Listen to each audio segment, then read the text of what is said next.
Hello friends, welcome to the new episode of my channel. আমি Prince. তো আজকে কথা বলবো জিদ্দার ঈদের বক্স অফিস নিয়ে। কুরবানি ঈদের বক্স অফিস নিয়ে এখন কথা হবে, যেটা কালকে ছিল। এবং রোববার দিন কী লেভেলে কালেকশন করছে সেটা তো আমরা সবাই দেখেছি। একটা দুর্দান্ত রেসপন্স এসেছিলো, অযোগ্যর ভিড়ও রীতিমতো বুমেরাং জায়গা করেছে। এবং সবথেকে এটা বড় কথা, অথয়ের মতো একটা সিনেমা এসছে যেটার অডিয়েন্স কিন্তু বাংলাতে হিউজ ওই ধরনের সিনেমার, সেটা কিন্তু বুমেরাংয়ের সামনে কিন্তু সেইভাবে কিন্তু মুখ তুলে দাঁড়াতে পারছে না। এ নিয়ে কোনো সন্দেহ নেই। মানে যেটা আমাদের ভয় ছিল যে এসভিএফের সিনেমা এলে কোথাও গিয়ে বুমেরাং চাপে পড়বে, আলটিমেটলি তা কিন্তু হয়নি। অযোগ্য যেমন নাম্বার ওয়ানই রয়েছে, কিন্তু মাঝখান থেকে কিন্তু বুমেরাং রীতিমতো কিন্তু অথইকে চাপে ফেলেছে। এবং অযোগ্যকেও একটা হিউজ রেকর্ড ব্রেকিং বিজনেস করতে কিন্তু কোথাও গিয়ে একটা চাপে ফেলে দিয়েছে বুমেরাং। এ নিয়ে কোনো সন্দেহ নেই। এবং এটা বুঝতে হবে, এই তিনটে সিনেমার মধ্যে বুমেরাং কিন্তু একমাত্র মেন স্ট্রিম কমার্শিয়াল সিনেমা, এ নিয়ে কোনো সন্দেহ নেই। তো সেখান থেকে দাঁড়িয়ে কিন্তু এটা হিউজ লড়াই কিন্তু বুমেরাং দিয়েছে। এবং প্রত্যেকটা দিনে একটা ভালো বক্স অফিস আসছে। নর্মাল দিনও লোকজন টিকিট কেটে দেখছে, এর থেকে ভালো কিছু হতে পারে না। এবং যেটা সবথেকে বড় কথা, কালকে ঈদ ছিল, অনেক জায়গায় ছুটি ছিল, অনেক জায়গায় ছুটি ছিল না। তো পুরোপুরি যে একটা বিরাট বড় ছুটির দিন ছিল তা নয়, একটা বলা যেতে পারে হাফ ছুটির দিনই বলা যেতে পারে হিসেব মতো দেখতে গেলে। তো সেই হিসেবে দেখতে গেলে কিন্তু কালকে কালেকশন যথেষ্ট ভালো এসছে।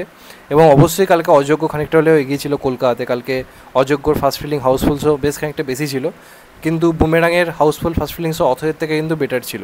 তবে এটা শুধুমাত্র কিন্তু কলকাতাতে, কলকাতার বাইরে প্রত্যেকটা দিনে কিন্তু অযোগ্যকে রীতিমতো টেক্কা দিয়েছে কিন্তু বুমেরাং।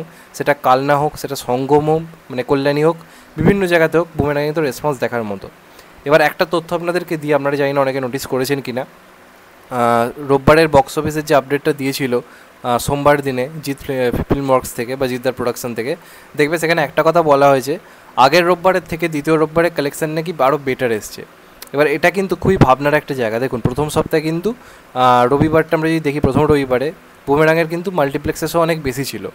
সেকেন্ড সপ্তাহে কিন্তু মাল্টিপ্লেক্স শো অনেকটা কম ছিল। তাহলে কথা হচ্ছে কী করে সেকেন্ড সপ্তাহ রবিবারের, মানে সেকেন্ড রবিবারের কালেকশন প্রথম রবিবারের থেকে বেশি হতে পারে। এখানেই হচ্ছে অঙ্ক, এবং এখানেই প্রমাণিত কেন জিদ্দার সিঙ্গেল স্ক্রিনের রাজা।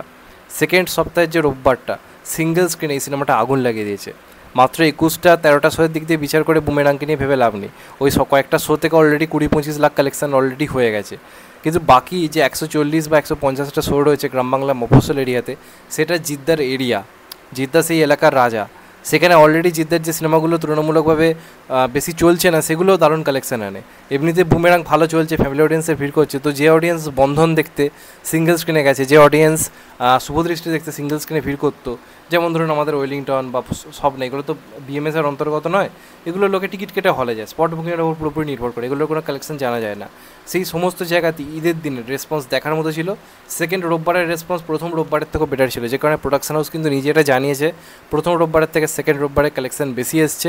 তার পেছনে বড় কারণ হচ্ছে এবার সিঙ্গেল স্ক্রিনে সাপোর্ট। সিঙ্গেল স্ক্রিনে কিন্তু অলরেডি খেলা দেখানো শুরু হয়ে গেছে জিদ্দার। প্রথম দিকে মাল্টিপ্লেক্সে ভালো কালেকশন হলো, এখন কিন্তু যেহেতু ওয়ার্ড অফ মাউথ ভালো, লোকে কিন্তু সিঙ্গেল স্ক্রিনও এই সিনেমাটা কিন্তু টিকিট কেটে দেখছে। একটা কথা ভেবে দেখুন আপনারা, সিঙ্গেল স্ক্রিনে কালেকশন কতটা বেশি ইম্পর্টেন্ট। একটা সিনেমার নাম নিচ্ছি প্রজাপতি, সেটার মাল্টিপ্লেক্স কালেকশন কত ছিল আমি ধরে নিচ্ছি 3 থেকে 4 কোটি ছিল, কিন্তু সিনেমাটার কালেকশন ওভারঅল কত হয়েছিল 13 থেকে 14 কোটি।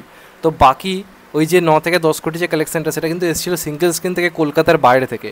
তো যে সিনেমা কলকাতার বাইরে সিঙ্গেল স্ক্রিনে একবার মাতিয়ে দিতে পারবে, সেই সিনেমাকে আটকানো অসম্ভব। তো এইটাই কিন্তু হচ্ছে বুমেরাংয়ের ক্ষেত্রে। বুমেরাং কলকাতায় তো ভালো চলছেই, তার বাইরে কিন্তু সিঙ্গেল স্ক্রিনের রেসপন্স দেখার মতো। বাকি যে 130-40টা শো রয়েছে সেখানে চূড়ান্ত লেভেলের রেসপন্স আসছে, যে কারণে কিন্তু ওভারঅল এই সিনেমাটার কালেকশন হয়তো দেখা যাবে দিনের শেষে হয়তো অযোগ্যর থেকে অনেক বেটার হয়েছে। অযোগ্য মাল্টিপ্লেক্স কালেকশন বা কলকাতায় রেসপন্স অনেক অনেক বেটার, এ নিয়ে কোনো সন্দেহ নেই। কিন্তু বুমেরাংয়ের কিন্তু ওভারঅল গোটা বাংলাতে রেসপন্স কিন্তু অনেকটা বেশি এগিয়ে রয়েছে। এবং দিন শেষে হয়তো দেখা যাবে কালেকশানেও হয়তো কোথাও গিয়ে সেই এফেক্টটা আপনারা পাবেন বক্স অফিসের ক্ষেত্রে, আমরা যদি শেষ পর্যন্ত বিচার করে দেখি। যে কারণে জিদ্দা দুদিনের মধ্যে সিনেমাটাকে হিট জানাতে পেরেছে জিদ্দার মতো লোক। তার পেছনে বড় কারণ কিন্তু এটা যে সিঙ্গেল স্ক্রিনে একটা হিউজ সাপোর্ট কিন্তু এই সিনেমাটার ক্ষেত্রে কিন্তু রয়েছে, এই নিয়ে কোনো কিন্তু সন্দেহ নেই। এবার দেখা যাক প্রত্যেকটা দিনে যেরকম রেসপন্স আসছে। এবং কালকে তো সিঙ্গেল স্ক্রিনের কথা বললাম, ইভেন মাল্টিপ্লেক্সেরও বহু জায়গাতে দারুণ রেসপন্স এসছে। পিভিআর ডায়মন্ড প্লাজা, পিভিআর আপনি, সিনেপলিস লেক মল, সাউথ সিটি, নন্দন তো হয়েইছে, রাধা স্টুডিও তো হয়েইছে, এছাড়া সঙ্গম সিনেমা হল, মোহন টকিজ, বহরমপুর ইত্যাদি বিভিন্ন জায়গাগুলো, কেপিএস মল তোমার এতে চুচুড়াতে ইত্যাদি বিভিন্ন জায়গাতে কালেকশন তো দারুণ দেখার মতো এসছে।